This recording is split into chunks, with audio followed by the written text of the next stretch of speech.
तो आइए अब आपको दिखाते हैं वो सैटेलाइट तस्वीरें जो बता रही हैं कि किस तरह किम जोंग परमाणु बम फोड़ने की तैयारी में है।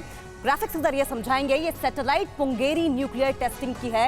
इसमें लकड़ी के टुकड़े साफ तौर पर आप देख सकते हैं किस तरीके से यहाँ पर पड़े हुए हैं। पुंगेरी न्यूक्लियर टेस्टिंग साइट की ये पूरी तस्वीर आप देख सकते हैं। और ये जो रेक्टेंगुलर आप देख रहे हैं और ये बॉक्सेस की बात हम कर रहे हैं फिलहाल, और जो इशारा ये करते हैं कि यहाँ पर कुछ काम चल रहा है और ये काम है वहां पर नई बिल्डिंग्स को बनाने का और वहां मौजूद पुराने स्ट्रक्चर्स को रिपेयर करने का। ये स्ट्रक्चर्स देखिए आप, लगातार ये पहले ध्वस्त किए जा चुके थे और किम जोंग ने जानबूझकर ये मैसेज देने के लिए ध्वस्त किया था, लेकिन अब इनके स्ट्रक्चर्स को रिपेयर करने का काम सामने आ रहा है।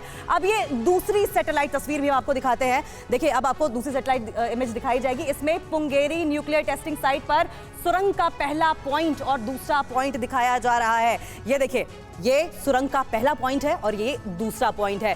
रिपेयर के सबूत हमें यहीं से मिले हैं। सैटेलाइट इमेजेस बता रही हैं कि इस तरह की तैयारी किम जोंग की है। बताया ये जा रहा है कि ये सबूत है इन सुरंगों में खुदाई और रिपेयर का काम होने का।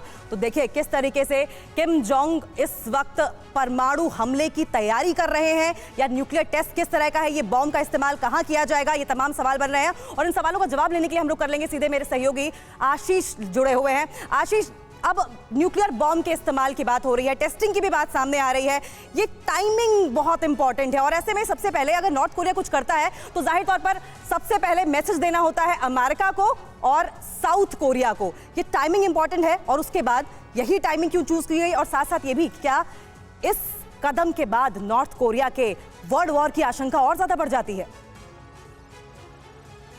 जी, जब पूरे विश्व में लगातार स्थितियां और ज़्यादा खराब होती जा रही हैं और विश्व युद्ध की तरफ विश्व बढ़ता हुआ दिख रहा है, जाहिर सी बात है ऐसे में वो लीडर्स, जब विश्व पूरी तरह से शांत था तब भी वो युद्ध की तरफ बढ़ रहे थे, ऐसे लीडर्स कैसे शांत रह सकते हैं। और इसीलिए किम जोंग उन अब पुंगेरी न्यूक्लियर साइट पर उन्हें रीएक्टिवेट कर दिया है और इंटेलिजेंस, जो सैटेलाइट इंटेलिजेंस है उसके जरिए ये क्लियर हो गया है कि किस तरह से रूस और यूक्रेन के बीच जो हो रहा है, चीन और ताइवान के साथ साथ अलग आधा दर्जन फ्रंट्स पर जो कुछ हो रहा है उसका फायदा जरूर उठाना चाहते हैं किम जोंग उन, और इसीलिए न्यूक्लियर टेस्ट का परीक्षण करना चाहते हैं। लेकिन बहुत मुश्किल होगा उन्हें किसी तरह की न्यूक्लियर 100% टेक्नोलॉजी को एक्वायर करना और इस तरह का न्यूक्लियर टेस्ट करना। अगर उनके पास आ गया तो मान लीजिए चाहे वो पेंटागन हो या फिर क्रेमलिन, सबकी नींदें उड़ जाएंगी। बिल्कुल आशीष, आपने चाइना का जिक्र किया। विवेक, इसी पर आपसे सवाल लेते हुए, जिस तरीके से लगातार एक के बाद एक सैंक्शंस लगाए गए हैं रशिया पर